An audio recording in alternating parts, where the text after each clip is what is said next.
Hey, what's going on? Welcome to the Doug Show. It's Doug Cunnington here, and today I'm going to talk about AI content and maybe the dark side of it. I got a different camera lens today for literally the sole purpose to show off my new sweater here.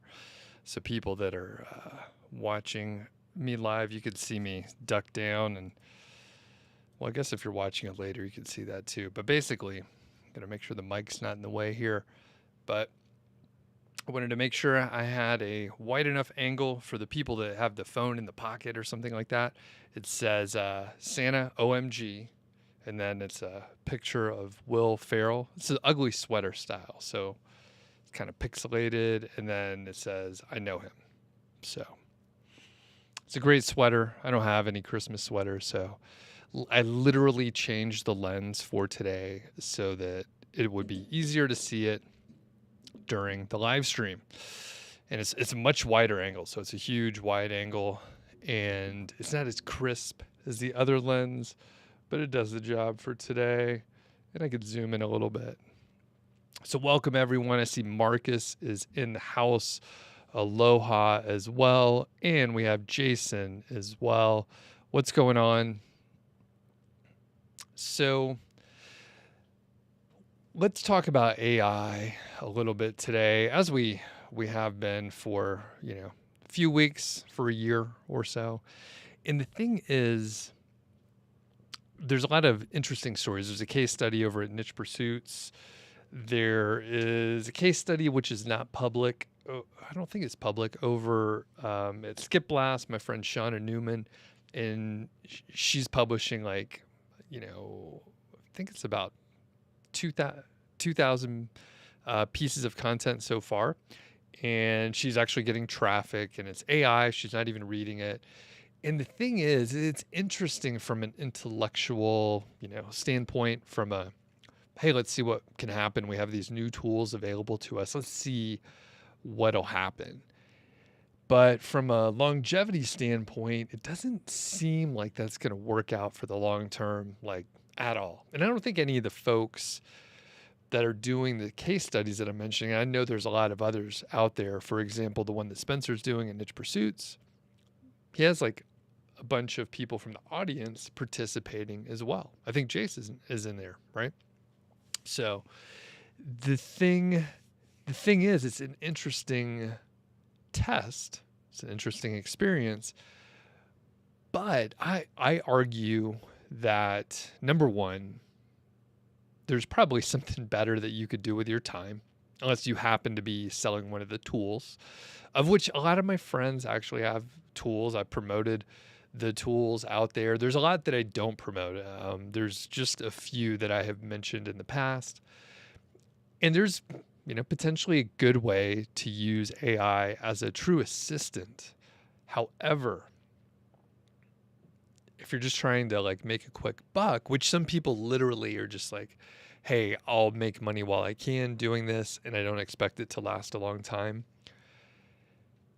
I question the proper valuation of the person's time and whether or not they realize the opportunity cost of wasting your time on something that you don't even think is going to last, to instead put your time into something that has more longevity. One of the reasons why I chose this topic for today is I could largely come in unprepared. That was the number one reason. The other is, I got a cough. The other reason is there was a tweet out there that popped up in my feed. I don't hop over to Twitter very often, but occasionally I do, just to see what's going on. Usually I have to do a little piece of work. This popped up on my feed, and then it showed up a couple other times in emails that I'm subscribed to. So some folks emailed it out. So I was like, oh, you know what? I did look at that, and I didn't think, you see these kind of posts fairly often. Pretty good summary. I did this. And then you have the little thread, and then they essentially just put out the step-by-step in very high level steps, which are essentially like the same steps that we've been doing over and over again. Like there's nothing really surprising in here. They're literally just providing like the normal tactics aside from using AI to copy the content. Like this is an approach where you could find other people doing this. Like, hey, you identify an industry that you're a part of or that you want to be a part of, find content ideas, go look at all your competitors, look at all of them, big, small, see what they're working on, and then start trying to compete with them on each one of those keywords. So there's nothing really surprising here other than, you know, it got a lot of traction. It's a little incendiary, like the thumbnail I tried to use for this specific video, just because, you know, people do have opinions on this. However, we're being marketed to quite a bit. Like, hey, because basically this dude was just trying to sell a tool, I think. I didn't read the whole thread, to be fair. But he was just trying to sell a tool. And at the end of the day, it's like, could this work a little bit? Sure. He ended up with some interesting bit of a thread here, a lot of back and forth. He really was just trying to get people over to a specific tool, which I think someone uncovered in here. But if you're on Twitter, you probably saw this thread pop up. So I was like, all right, we can talk about that. Because, I mean, the general idea is most likely for things that we want to have a person's input, their actual thoughts, you don't really want to read a genericized version that is AI. Once you figure it out, then it's way less interesting. Now, if you're just trying to, you know, do something, you're trying to solve a specific problem, like your sink is clogged up or something like that, and you need to solve that problem, you don't necessarily need the narrative behind it. Perfect example, and I actually heard someone, I can't remember if this was an interview that'll come out soon. I think it was. Yes, it was. So I did an interview with Pete McPherson from Do You Even Blog? It'll come out in a few weeks. And he looked up a recipe. He was like, I didn't really care about the specifics of the recipe. I definitely hate recipe websites where they're trying to tell some story for the SEO component, and then you end up reading some bullshit, right, that you don't care about. And then finally, you can see the recipe, but inevitably, there's a bunch of ads on there and like videos that pop up, and you're like, fuck, come on, just let me read the recipe here. So in that case, Pete went to ChatGPT. He was like, give me a recipe for shortbread or whatever. And then he got the recipe, he used it, and it was fine. Decent use case, right? In a lot of cases, you actually want to, especially if you're spending time reading, you want it to be written by a human. There's a few scenarios where you don't really care, and that's totally fine. I contend that most people probably don't want to read AI. And if you're looking for like some original thoughts or creativity or something like that, you're probably not going to find it in the AI content. So that is the overall thesis. I'm going to hop back over to the chat. I'll answer some questions, but that's the main idea. Like if you're publishing a shitload of content on your content website using AI, I hate making predictions, but I'll just say from me judging you, which I shouldn't do, judging you by my own standards, not yours, I would say that's probably a waste of time unless you have some grander reason behind it. So for example, Spencer is running his full case study. He's getting a lot of audience engagement as part of a community. The people out there, they're participating. There's something happening there, right? Can't ignore that. The community aspect is real. Shauna, she's testing it out. She has a bunch of other sites. Last time I talked to her, she has like 70 sites, and there's like one at least where she's using a little AI. at a really extreme scale. Other people, I don't really know, but there's probably a better way to spend your time. All right, let's get to the chat over here and see what's going on. Steve mentions you saw Elf on the back of a car yesterday waving with a window wiper. That's funny.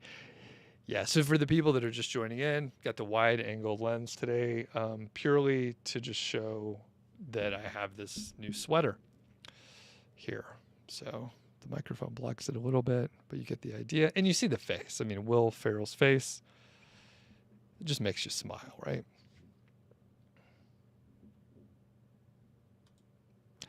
And Marcus says, not even reading your content before publishing it. What could possibly go wrong? And yeah, and the Christmas lights, the Christmas lights are always up, but typically have the other lens. But now you can really see it. It seems Christmassy, different vibe in here for sure. And Marcus mentions that you should think about the end user first.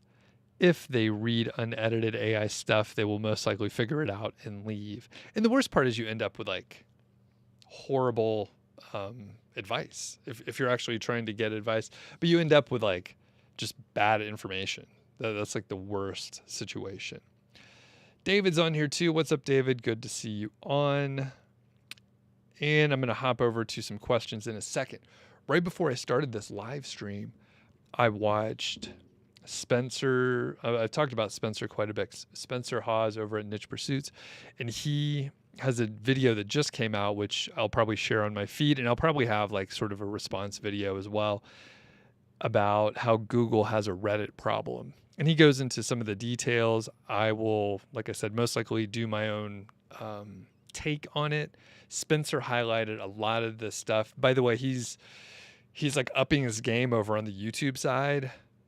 There's B-roll. There's jokes in there. It still has, Spencer's awesome personality, but I encourage you to check it out. It's pretty cool, and I like to see what he's doing over there with just YouTube videos and shorter form than a long podcast. So it's perfect for YouTube, and he's doing an awesome job. I'm a little jealous of him.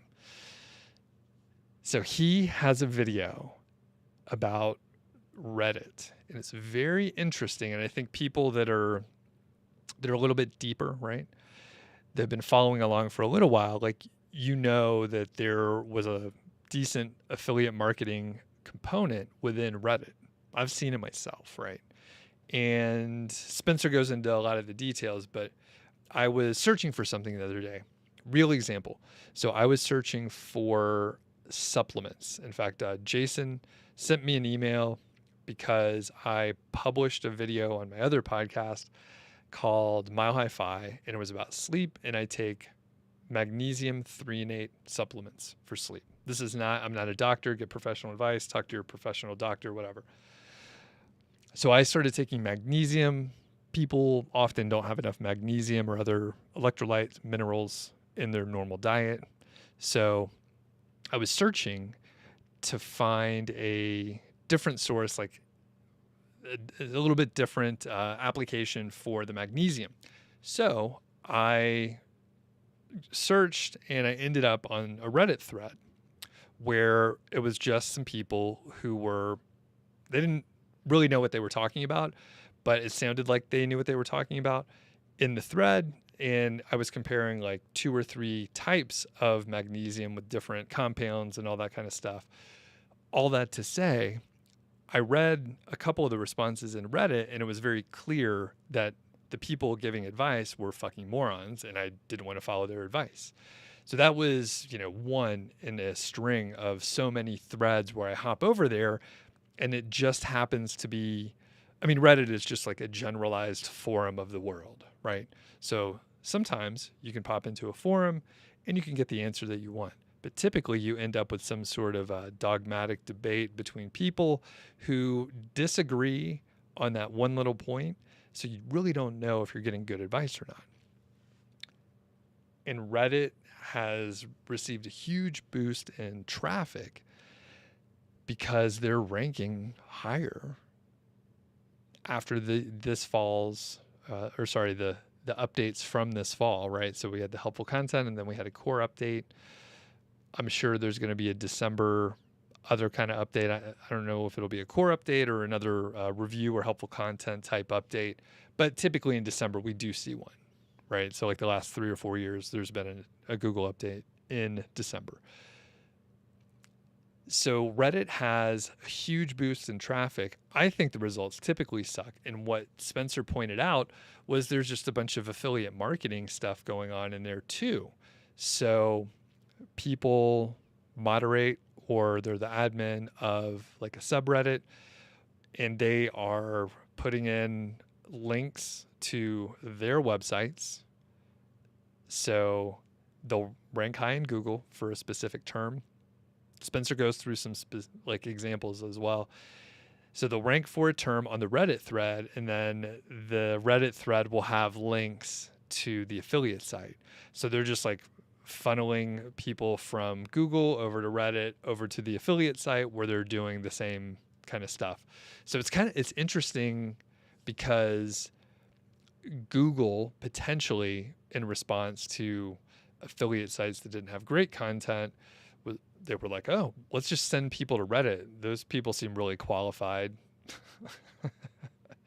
Which is I don't spend time on Reddit. I have some friends, like my brother-in-law, I think he's in there quite a bit. But anyway, I'll read some questions from the chat. All right. Mohammed Amir, what's up? What do you think will happen to informal niches answering questions like, can cats eat cheese? How much traffic will they lose because a one-word answer is a query? Oh, I don't know. I mean, it just depends on the site. Like, no one can really predict how much traffic they will lose due to, AI or results or otherwise. So these updates are volatile and unpredictable at best. Okay, Julius, you're asking the right question. Beautiful. What's the best way to humanize AI content, and how would you do it? So I just published an interview with Tony Maritato yesterday. He talks about how he is using AI, and the quick summary, which there's a segment that I separated out. It's about 15 minutes. It's on my channel. Please go watch it. Basically, you can feed ChatGPT, probably other tools, but in this case, Tony used ChatGPT. So you feed in some resources, right? It could be a URL, it could be a PDF, or whatever, right? So you feed in original information. Then you tell ChatGPT to interview you as an expert in the area, and then it'll generate some questions. You then answer those questions. You could use voice typing to make it easier, so you're literally just giving a stream of consciousness answer. Then you have ChatGPT write the content using the sources that you provided, as well as the oral interview that you provided. And then it could use quotes from you. It's your actual own voice. And you could say, hey, be sure you use quotes that I answered back. And that way, there will be some human elements. There'll be some imperfection in the speech, which lends itself to, in air quotes, a humanized AI piece of content. For example, if you look at the transcript for this specific live stream, it would look like a mess. If you didn't know that it was spoken, you would think I'm a horrible communicator. There's often false starts and backtracking and incomplete thoughts, sentence fragments. It's a whole mess. So if you look at a podcast transcript as well, you'll end up seeing all these kind of weird things. The good thing is AI can clean that up, and instead of your weird run-on sentence that has fragments and goes on and on forever, it'll just make it concise and take out all the redundant information. Jason says my process is human keyword clustering, to an AI draft, human pre-write prep, and then human light writing and editing, and then you publish it, and then human improvement and rewriting. So lots of human and only one AI step. I think that's great. And I think you can pop in with AI. So I'm using it for some pieces of like preparing for interviews or the content that I might put on a short YouTube video, for example. For the podcast where I'm interviewing people. So actually today, here's a little sneak peek. I'm interviewing the journalist that wrote the Verge article. Did anyone read the Verge article about the SEO? Basically it's about SEO and the SEO industry and Google. It's called The People That Ruin the Internet. So I'm interviewing her later today. After I went to FinCon and I chatted with some of my friends who were more in the journalistic area and they're like actual real professional writers, they talked about going straight to the source for information. And I thought, I can do that too. There's nothing holding me back. And there's probably not that many people trying to talk to journalists. They're usually trying to talk to other people. So anyway, I'm interviewing her later. I had a list of questions and kind of an outline of what I thought I wanted to talk about. I took that, explained the scenario to ChatGPT and said, what other questions would you ask a journalist who wrote an article about this? Here's what we're going to cover. What do you think I should cover? Even if I only get one or two interesting questions from it, it's worthwhile to take the 2 minutes to do that. Super useful. You can also do that with your own content. You could just say, here's my outline. What else should I include in this article? Here's the main idea about the article. What else would you cover? What would you ask? What thoughts would you have the reader ponder? That sort of thing. Make it more engaging.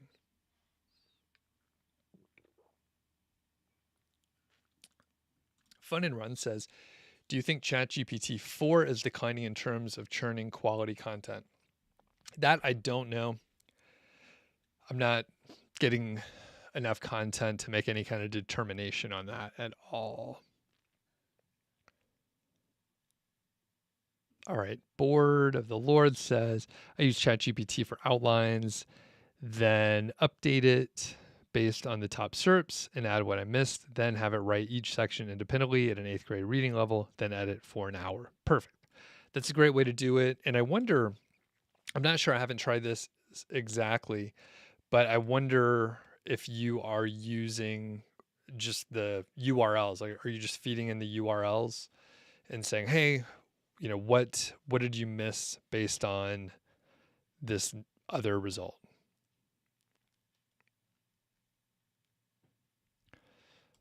Khalid says, what do you suggest for which type of content writing, affiliate marketing article or informational article using AI, which is comparably safe for SERP ranking? I don't know. My hunch is depending on, all right, couple things. If you're asking that question, go back to the opening. If you're just trying to like churn out content with AI, you might learn a couple things, but you're probably just wasting your time. That's the main idea here. You could probably do something better that has like a longer shelf life. But if you're asking this question, then I would say if you're looking at an informational article where the answer is not going to change. For example, let's say it's about physics. Let's say it's just like straight up like high school physics, right? There's no new discoveries. It's just physics. You can probably get a decent article out of that. The answer, well, the thing is, if you could just do that, then everyone else can do that. And here's the problem, right? The barrier to entry is so low. It's virtually free, right? It just takes a little bit of time. If you're using a more sophisticated tool, maybe it costs a little money, right? You could publish hundreds of articles per month, 500 articles per month, whatever. You're just churning it out. So what's your game plan? What are you going to do when someone is publishing 500 articles per month and you're only doing 50? The cost is virtually nothing. So what happens? Play it out. Think about it. What happens in 6 months? What happens in a year? I don't know. Maybe you have a different outlook than me, but I think it's probably a waste of time. The issue, so I think an informational article will have like a better chance. The issue with the affiliate review article is new products are coming out all the time. If you're just basing your content on what's already written out there, you don't know if you're actually promoting the best product. You don't really know if, those are the current products in the industry, in the product line or whatever. So you end up with a little bit of an issue there. As far as the safety, the comparable safety, you have a chance to be more accurate for the informational article if it is something where pretty much everyone on the internet agrees and there's no disagreements about the right answer. All right. Board says, I edit enough that the AI checkers run my content as less than 30% chance of AI. And Gaurav says, oh, this is great. So I do want to hear about these. So Gaurav says, I have a website of AI content and it's making $9,000 per month. Shoot me an email. Let me know. It may or may not be something we share. I could definitely keep it confidential, but I'm always looking for stories like that.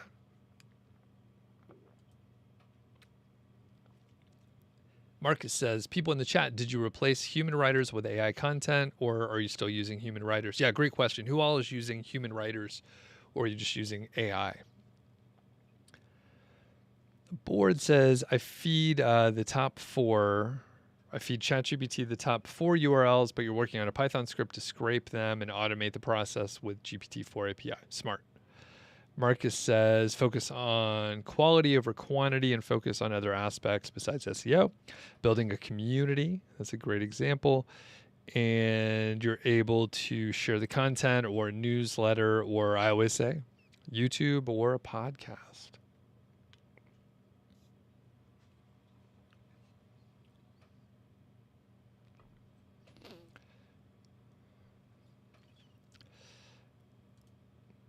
All right. In Abdel Kabar says, nice topic as usual. I see the AI as a tool to get ideas and inspiration, but why are people lazy and they just want to copy and paste? What is AI generating without adding their own touch? Yeah, and I think, part of it, I can't blame people too much because there are a lot of tools, a lot of marketers who are like, here, we're doing this. Like we have this new technology available to us. So let's try to use it to the maximum capacity and see what we can do. The bad part is, there's always people getting started and they don't have the historical information. Additionally, there's just like old videos out there, right? I have dozens of videos they're 5 or 6 years old. And those, people still watch a lot of the videos, right? So there's information out there where it's not up to date. And then you end up with sort of a weird mashup of a process where part of it was accurate a few years ago.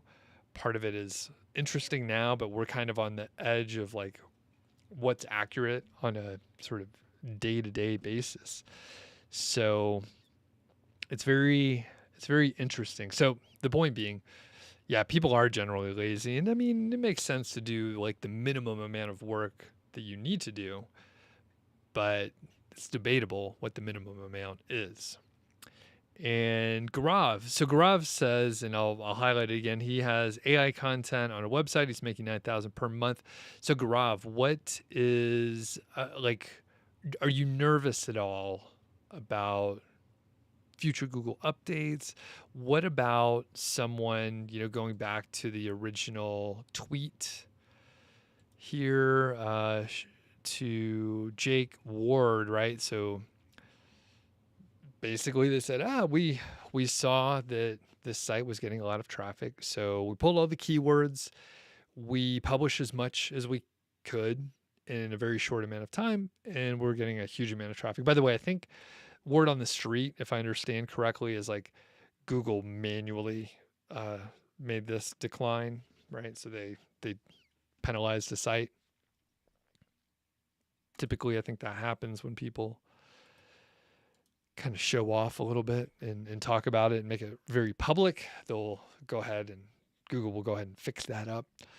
So yeah. So Gaurav, what is your plan for the future? And the thing is, like, sounds like you acted quickly.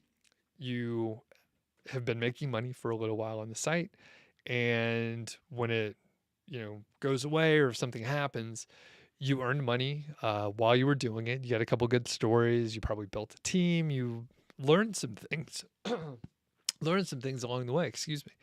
So that is a great thing. And then if it goes away, that it's a little bit of,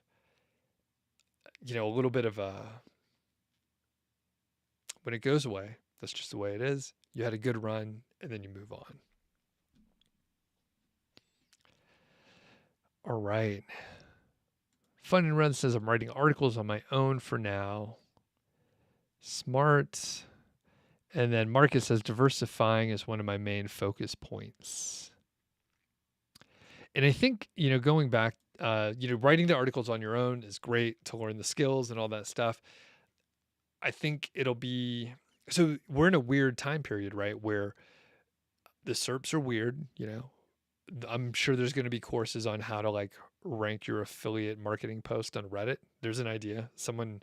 I bet if someone does that video right now, you don't even need to know what you're talking about. You could like do the video, publish it on YouTube, and it'll probably rank #1 for a little while.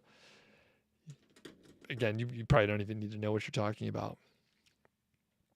And the whole point here, Fun and Run, is it's likely you'll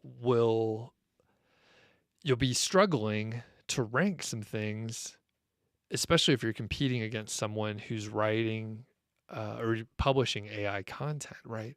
Because it seems like, especially for a brand new site, publishing a lot of content seems to help out. At least that's what I've seen a couple people mention or email me about. So one great thing, like Marcus mentions, that YouTube is the next thing on his list. With AI content, it makes it a little tougher to rank, especially if you're just writing it manually because you can't publish as fast. But if you do YouTube, or if you I'm not a social media person, but if you spend time on social media, you could pull people together and build your platform that way. And then podcasting is great. Podcasting doesn't give you the same sort of analytic information. However, you don't get caught up in all the bullshit details, right? If you follow the analytics in YouTube, you're probably going to be making weird videos that you did not intend on making. If you just follow the metrics, you'll just end up doing the most sensational stuff, on and on and on. And Carl, what's up? You said your studio roof makes it look like you're streaming in a shipping container. So I'm in the basement here, and what I can do, let's see how this will look here. Give me 1 second. So I'm in the basement, and basically it's the flooring joists. So I'm using the wider angle lens today, but I have this other webcam so you can see that that's upside down. But we could flip that. We could just flip it around. So that is what it looks like. It's very rustic down here, But you wouldn't know it from just seeing, this looks like a shipping container. Sure. Marcus says that he's uncovered the secret. I am on a container ship in the Atlantic. And I have the camera set up on a gimbal, so you can't even tell that it's like moving back and forth and stuff like that. And let's see. Oh, we don't have any other questions here. Yeah.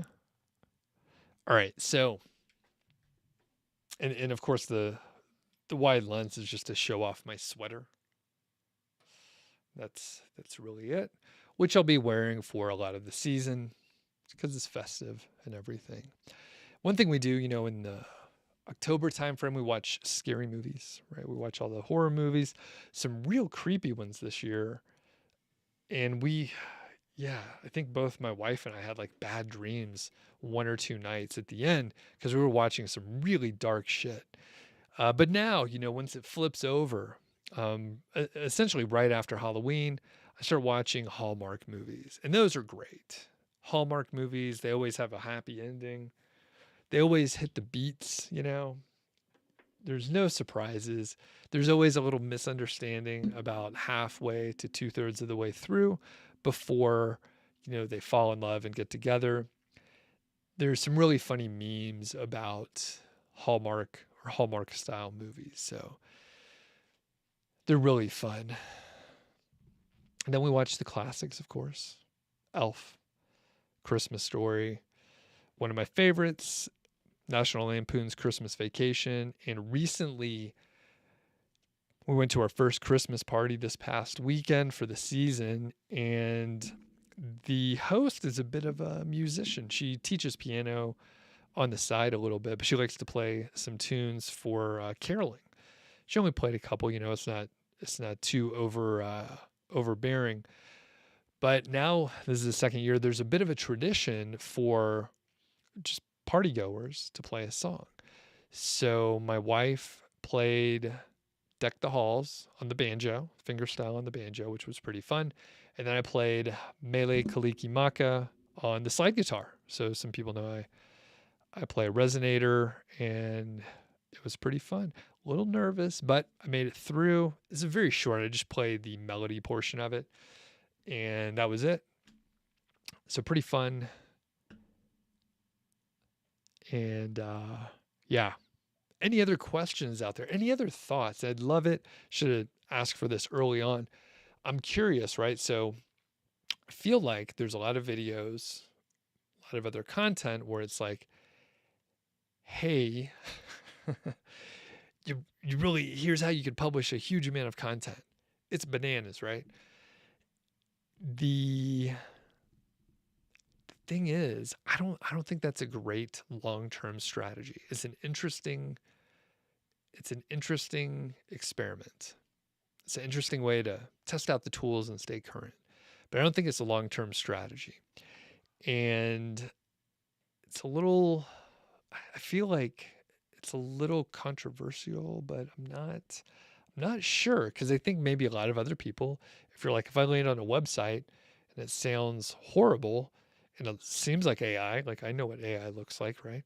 If it seems bad, I'm not going to keep reading it. It kind of sucks. So anyway, that's my thought. If you are watching this later, if you're in the comments, please let me know what you think. As I mentioned before, potentially hurting myself for future advertisers, right? It's hard to go through all the content though, so I'm sure they won't find this. And also, there are some tools. If you use the tools in the right way, it could be totally fine. Or if you have a specific goal in mind, the tools can be great. But if not, then yeah, you're going to run into trouble. Additionally, I've talked about it a little bit. Spread out your platform. Do video. Video is hard. People are scared to do video. It takes a little while to get over it.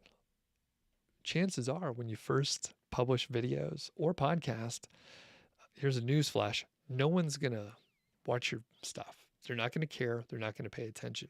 So if you're in it for the long haul, You're going to have time to practice and get better. You would be so lucky if people watch your content and thought, oh, they're really doing a bad job. It just turns out there's a lot of competition out there. But the thing is, there's far less competition on the video side or the podcasting side versus, a straight up blog. It's like you have to get out of your comfort zone to do video and such. All right. We'll hit the rest of the questions here, and then I'll quickly remind you, you could sign up for the email list so you know when I'm going live. There's a link in the description. If you like my camera stuff and you're curious about the setup and things that are going on down here, aside from the container that I'm in, there's a link in the description about the streaming software I use called Ecamm. I love it. I do my interviews on this too. And it makes it look like whenever I have like a call or something, people are like, it looks like 100% a professional studio. Which I guess it is. I mean, the whole thing is here, so it's legit. We actually could do like a TV show down here if we wanted to. And so I have my camera gear and some other details about the things I use, like the microphone and stuff like that. So let's get back to some of these questions. All right. Oh yeah, and Carl says, it looks like you've been working out this year. I have. I'm looking slim and healthy. Looking good. Thanks, buddy. Appreciate it. Yeah, I have been focusing a little more. And basically, I just did whatever I wanted for a long time, all the way up until mid-September. And then I was like, I don't feel as good. And I'm really soft around the edges. So I started counting calories, hitting protein targets, working out just a little bit harder. But it's been fantastic. Thank you for saying that. And Fun and Run says you're making your list of Christmas movies. All right. And Khalid says your studio setup for this live is excellent. Thank you. Yeah, I have. It took a little while to get things right. And the thing is, today, I just got the wide angle lens. And I could see it's not as good as the other lens. Is so nice. This one right here, the Sigma 18 to 35. Come on, focus right there. It's a bit of a beast, but it's an 18 to 35, 1.8. So I could really blur the background. And really, I mean, this is a great utility lens. It was not super cheap. I want to say it's like $900. I buy most stuff used on eBay. So I got this on eBay. But the thing is, it was like pristine, beautiful, but fantastic lens. Really love it. I use it like 90% of the time for video. Board says, have you heard about anyone dumping info sites for Ecamm? Not specifically. No, not specifically. The thing is, any of these business models that we talk about, they could work fine, but they all have their pros and cons and stuff. So on the Ecamm side, I have had a couple friends try it for a few years, and then they were like, not my thing. They had a lot of money tied up in one is advertising, the other one is inventory. So either you're drop shipping and you have to advertise, your margins are really small, or on the Ecamm side where maybe you're holding inventory, a lot of your capital is tied up in inventory, and then you have to think about fulfillment, or you could pay a company like Amazon to do the fulfillment for you, but then they take a chunk. So there's no free rides, but I haven't heard anyone specifically dumping info sites for Ecamm. And Marcus says this, Google will probably figure out a way to filter out most AI content and rank them lower in the future, just like they did with every other way content creators made fast, bad quality content. I think you're probably right. I think there will be something like that. Either that, or we're going to end up with a SGE results at the top where it just summarizes it. And then for things where you don't need to know, where the searcher doesn't need to know any details, and it doesn't matter if it's written by a human, it will just answer the question, and then people won't even go on to read more. Marcus says, each time content creators find a way to really take the easy way out, Google knocks them down after some time, especially the ones that are creating mass AI content without editing it. Yep. And I think, yeah, at the end of the day, it's kind of interesting, but I'm sure we'll look back and think, oh yeah, of course that was not a really good use of time.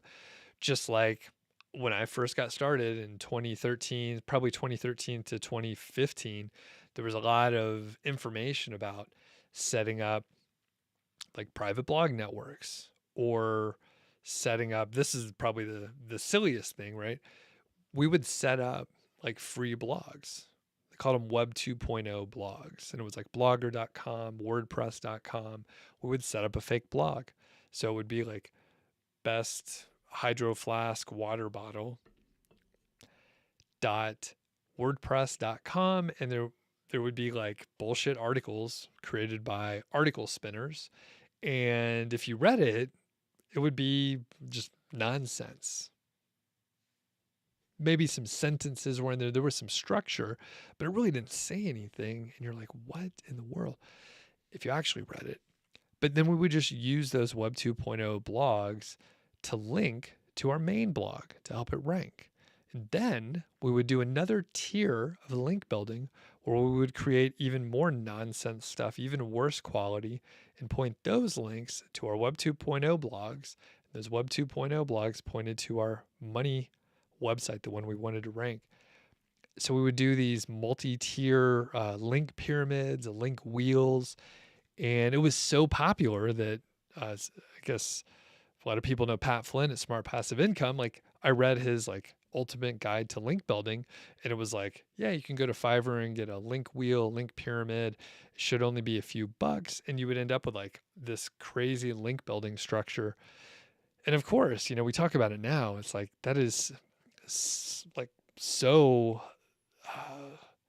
so silly. It's like there's no value in that. We're just trying to like create fake links because that is what Google wanted us to do, right? They wanted us to have links pointing to rank better. So we're like, all right, we'll build links any way we can. All right. Jason says, all the things I'm doing on the competition site is meant to build for the long term. You got social accounts, real writers, 2+ months in, and only 60 posts. Okay. Yeah. So you're not just pumping as much content out there as possible.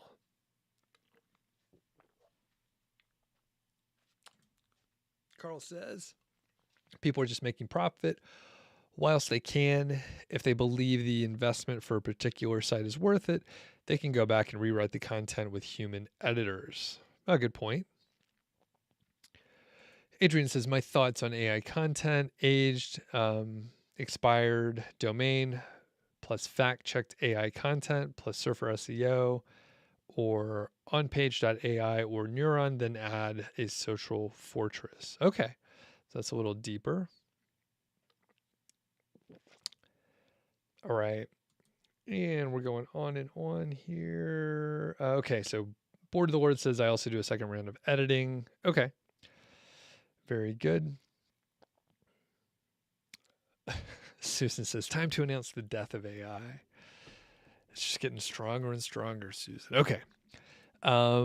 Abe says, you want my opinion? Is it a good idea to push a niche site with Google Ads and others to test the engagement, or wait until organic traffic, especially affiliate marketing articles?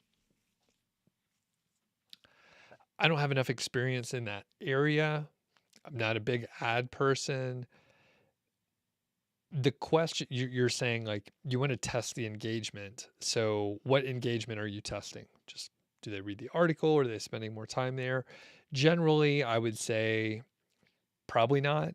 However, if you check out the interview that I did with Kyle Roof a few weeks ago, he mentioned that one of the tests that they ran at Internet Marketing Gold, highly recommend that community and course platform, by the way. Kyle discovered that sites ranked better if you ran AdWords. So go back, I'm paraphrasing, go back, watch the interview, and he mentions it in there. And it was kind of surprising. It was a rumor that I've heard for a long time. I thought I tested it years ago, but he was like, it was pretty clear. Like more traffic popped in, and I don't know I can't remember if you stopped running the ads, if you kept getting the boosted rankings or not. But anyway, that's a thing. That's like a little nugget buried at the end of this live stream. All right, Carl says microsites are stupidly powerful now more than ever. This is because of relevancy, add in topical authority followed by link building, and you have a perfect solution to combat old competitors. So microsites equals exact match domain. Interesting. Carl, send me information on that. Super interested to hear. You got 10 such projects going and having nothing but success, over 12K per month per site. And we won't share them, but I'm just curious. You don't even have to tell me the sites. I'm just curious what you're working on. Yep. And it's funny. I haven't done this, but I was looking at some domain names for a project that I'm going to do coming up. And basically I was just like, I can probably aim for really niche down, like just exactly what I'm talking about and nothing else. Very interesting. All right, cool. Board of the Lord says, I registered an exact match for a drop shipping project, but haven't built on it. Cool. All right. Oh, and Carl says, as an IMG member, it's 100% worth it. 100% worth the investment. It's paid for itself 20 times over. Highly recommend. So it's Internet Marketing Gold. I'm an affiliate. I'm pretty sure that I have a link in the description. I can't remember if I do, but I'm pretty sure I do. If not, I think my link is just nichesiteproject.com/IMG. I can double check that. But yeah, very cool. Basically, you get a huge number of courses, and they call it the Netflix or Netflix for SEOs. But yeah, it's nichesiteproject.com/IMG. That should take you there. And I think there are 50 plus courses. They have a new one coming out every month or so. So several of them out there, and there's a community. So if you have a question, you could like go ask it, and then people that are part of agencies or like SEO professionals, right? Because I only have a very limited amount of data, but there's a lot more knowledge out there in the forum. So definitely recommend, do check it out. All right, I think that's it for today. Be sure you're on the email list so you know when I'm going live or the other stuff that's happening. I didn't link to Spencer's video because I just watched it this morning, but I do recommend you check it out. It's all about Google's problem with Reddit. And yeah, tell them I sent you over there. I'll probably do my own take, perhaps write an email about it before doing a video just to get some thoughts out. But very interesting. Thanks everyone for popping on. Adrian, thanks for putting the IMG link out there. And for the people that were watching the replay, thanks a lot. Leave a comment. Let me know that you watched this on the replay. And if you have any opinions, just let us know. We'll catch you next week. Same time, probably same place, should be right here.